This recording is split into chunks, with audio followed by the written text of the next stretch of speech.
firman Tuhan. Siapkan Alkitabnya, lipat tangannya, tutup matanya, tundukkan kepalanya. Mari kita bersatu di dalam doa. Terima kasih Bapak, terima kasih Tuhan Yesus untuk pada hari ini bahwa Engkau masih memberikan nafas hidup dan kesehatan bagi kami Tuhan, sehingga kami masih bisa mengikuti ibadah sekolah minggu Tuhan, walaupun hanya melalui video YouTube Tuhan. Tuhan Yesus, sebentar lagi kami ingin mendengarkan firman-Mu Tuhan yang dipimpin oleh Kakak Guru Sekolah Minggu. Kiranya Engkau memberkati firman kami dari awal, pertengahan, hingga akhirnya. Kiranya ini saja doa dari kami, di dalam nama Yesus. Kami sudah berdoa dan mengucap syukur. Amin. Nah adik-adik, Alkitabnya sudah dipersiapkan kan? Nah sekarang kita buka Alkitabnya di Matius 21 ayat 18 sampai 22. Yesus mengutuk pohon ara. Pada pagi-pagi hari dalam perjalanannya kembali ke kota, Yesus merasa lapar. Dekat jalan ia melihat pohon ara lalu pergi ke situ. Tetapi ia tidak mendapat apa-apa pada pohon itu selain daun-daun saja. Katanya kepada pohon itu, engkau tidak akan berbuah lagi selama-lamanya. Dan seketika itu juga keringlah pohon ara itu. Melihat kejadian itu, cenganglah muridnya, lalu berkata, bagaimana mungkin pohon ara itu sekonyong-konyong menjadi kering? Yesus menjawab mereka, aku berkata kepadamu, sesungguhnya jika kamu percaya dan tidak bimbang, kamu bukan saja akan dapat berbuat apa yang kuperbuat dengan pohon ara itu, tetapi juga jikalau kamu berkata kepada gunung ini, beranjaklah dan tercampaklah ke laut, hal itu akan terjadi. Dan apa saja yang kamu minta dalam doa dengan penuh kepercayaan, kamu akan menerimanya. Nah, di ayat ke-22 ini adalah ayat yang paling istimewa dalam Alkitab ini adik-adik. Nah, seperti judulnya, Yesus mengutuk pohon ara. Jadi, ceritanya seperti ini adik-adik.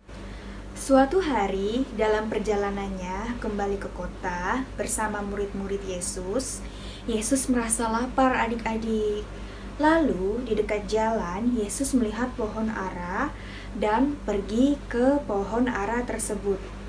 Tapi di pohon ara tersebut Yesus tidak melihat apa-apa adik-adik. Coba deh kalian bayangin pohon ara yang begitu besar, tapi di pohon ara itu tidak ada apa-apa.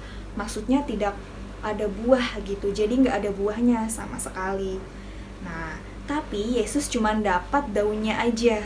Nah, bayangin deh adik-adik, pohon ara yang besar, nggak ada buah, tapi cuma ada daunnya aja. Lalu Yesus berkata kepada pohon itu, engkau tidak akan berbuah lagi selama-lamanya. Lalu pohon ara itu, kalian tahu adik-adik? Yap, pohon ara itu menjadi sangat kering. Mereka takjub gitu. Yesus bilang seperti itu, tiba-tiba pohonnya menjadi kering. Kok bisa gitu? Terus murid-murid Yesus bilang, bagaimana mungkin pohon ara ini menjadi kering? Nah, seperti yang Matius bilang, Matius 21 ayat 21, Yesus berkata seperti ini adik-adik kepada muridnya. Aku berkata kepadamu, sesungguhnya jika kamu percaya dan tidak bimbang, kamu bukan saja akan dapat berbuat apa yang kuperbuat dengan pohon ara itu, tetapi juga jikalau kamu berkata kepada gunung ini, beranjaklah dan tercampaklah ke dalam laut, hal ini akan terjadi.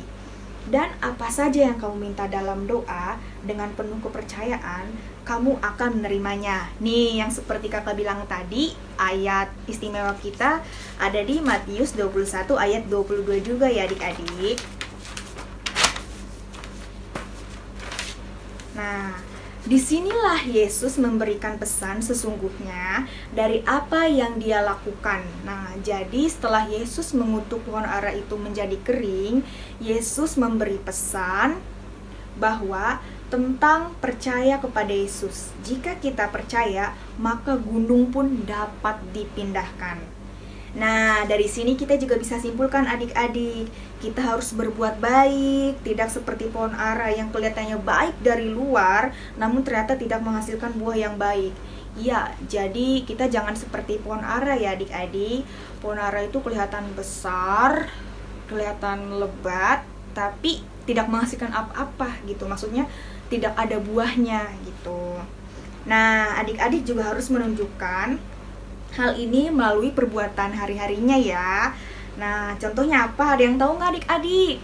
Yang pertama, rajin ke sekolah minggu. Nah, tetapi ketika kalian rajin ke sekolah minggu, di sekolah minggu itu kalian juga harus menuruti ya apa kata kakak guru sekolah minggunya. Contohnya yang pertama, jika kakak guru sekolah minggu minta berdoa, kalian berdoa. Jika kakak guru sekolah minta bernyanyi, kalian bernyanyi. Berdiri, kalian berdiri. Duduk, kalian duduk. Nah, contoh yang kedua adalah berdoa. Jadi adik-adik jangan lupa berdoa ya. Sehari-hari kalian harus berdoa. Yang ketiga adalah membaca kitab. Nah, adik-adik juga jangan lupa ya, ketika kalian ada aktivitas sehari-hari, adik-adik harus sempetin membaca kitab juga ya. Jadi kakak memperkenalkan 3 tokoh ya. Yang pertama namanya Didin. Didin ini jarang ke gereja, tapi dia rajin baca kitab di rumah. Yang kedua itu Tini, dia rajin ke sekolah minggu. Dan yang ketiga adalah Dono, ia juga rajin ke sekolah minggu. Waktu di taman menjelang sore, di hari Sabtu, anak-anak sedang bermain dengan gembira. Lalu terjadilah percakapan antara 3 orang teman. Didin, Tin, Don, besok kalian sekolah minggu nggak? Lalu Tini menjawab, iya Din, kalau enggak aku bakalan kena omel sama mamaku. Lalu Dono menjawab, aku juga sekolah minggu kok. Aku kan rajin, nggak pernah absen, dapat hadiah lagi sebagai anak yang paling rajin sekolah minggu. Kamu kok nanya begitu, Din? Udahlah Din, kami tahu kok kalau kamu itu nggak rajin sekolah minggu. Lalu Didin menjawab, aku memang nggak rajin sekolah minggu teman-teman, tapi aku rajin membaca Alkitab loh setiap hari. Tiba-tiba kepala Dono yang rajin sekolah minggu terkena bola yang ditendang oleh seorang anak yang juga sedang bermain di taman. Anak itu kemudian datang mengambil bola tadi dan meminta maaf kepada Dono. Danang, sang adik yang melempar bola ke Dono. Maaf kak, tadi aku nggak sengaja nendang bolanya ke arah sini. Maaf banget ya kak. Lalu Dono berkata dengan nada marah, kamu gimana sih? Kamu nggak tahu main bola ya? Masa sampai kena orang begitu? Emangnya taman ini semuanya punya bapakmu? Terus Danang berkata, maaf kak, aku nggak sengaja. Aku nggak lihat tadi ada orang di sini. Tini dengan nada jengkel dan kesal, hah? Maaf? Gimana kalau otaknya Dono ada yang bermasalah? Gimana kalau kepalanya pecah? Kalau nggak tahu main bola, nggak usah main bola. Main aja di rumah sama tembok, kata Tini. Lalu Didin berkata kepada Dono dan Tini, hush, kalian ini, adik ini kan sudah minta maaf. Lagi pula kan Dono nggak kenapa-napa. Jangan marahin dia terus. Dia nggak sengaja tadi. Nggak usah dimarahin lagi, maafkan dia. Lalu Dono berkata, ya nggak bisa gitulah, anak ini harus dikasih pelajaran biar jerak. Si Dono hendak memukul Danang. Lalu Didin menangkalnya, hei jangan, sambil memegang tangan Dono. Jangan kamu pukul, dia sudah minta maaf. Danang, pergilah. Dono, Tini, ayo kita pulang, kalian siap-siap mau sekolah minggu besok.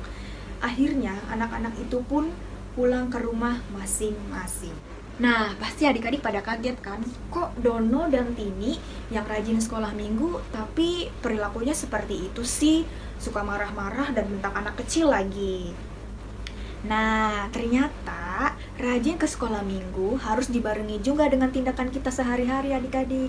Seperti yang tadi kakak bilang, harus nurut sama orang tua, nurut sama guru sekolah minggu, tidak berantem dengan teman, tidak menjahili teman, dan harus menyemangati teman.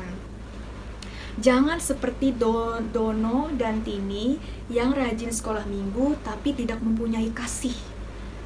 Nah, tadi si Danang kan main bola, terus kena kan kepalanya ke si Dono, terus Dono malah marah-marah. Apakah itu yang dinamakan kasih? Tidak kan adik-adik?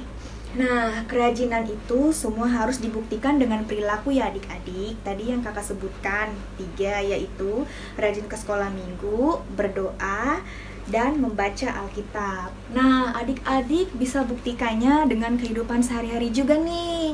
Contohnya tidak mengganggu teman gitu. Misalkan kalau ada teman kalian yang lagi diem, ya kalian jangan iseng, jangan ganggu gitu. Yang kedua, menyemangati teman gitu. Misalkan kalau teman kalian dapat nilai jelek, kalian harus kasih semangat ke teman-teman kalian. Ayo dong Andi, kamu pasti bisa mendapatkan nilai yang terbaik asalkan kamu usaha. Nah, itu contoh tanda menyemangati teman. Yang ketiga, tidak melakukan bullying. Adik-adik tahu nggak bullying itu apa? Ya, bullying itu kayak mengejek-mengejek teman gitu ya. Itu nggak boleh ya. Nah, yang keempat, menaati orang tua. Nah, jadi misalkan kalau mama kalian nyuruh kalian, Tono, tolong dong beliin mama kecap gitu. Terus kalian harus siap. Oke mah, sini uangnya aku beliin gitu ya. Terus yang terakhir, menaati GSM dan lain-lain. GSM itu guru sekolah minggu, seperti yang kakak bilang tadi. Kalau misalkan kakak guru sekolah minggu bilang, ayo adik-adik sekarang waktunya berdiri, kalian berdiri. Waktunya duduk, kalian duduk. Waktunya berdoa, kalian berdoa. Oke adik-adik, kiranya itu saja firman yang kakak sampaikan. Sekarang mari kita tutup Alkitabnya, lipatkan tangannya, tutup matanya, dan tundukkan kepalanya. Terima kasih Tuhan Yesus bahwa pada hari ini kami sudah menyelesaikan firman kami Tuhan dengan baik. Tuhan Yesus, kami ingin menunjukkan padamu Tuhan melalui perbuatan kami sehari-hari Tuhan. Kami siap melakukannya Tuhan, dan kami berkomitmen kepadamu Tuhan Yesus. Karena sesungguhnya kami tidak ingin seperti pohon ara yang terlihat megah, besar, dan lebat, tapi tidak menghasilkan apa-apa Tuhan. Dengan kami rajin sekolah minggu, kami berdoa dan membaca Alkitab Tuhan Yesus, kiranya kami dapat menerapkan dan membuktikan perbuatan itu dalam kehidupan sehari-hari Tuhan. Kami bersiap dan kami berkomitmen kepadamu. Kiranya ini saja doa dari kami, di dalam nama Yesus kami sudah berdoa dan mengucap syukur. Amin.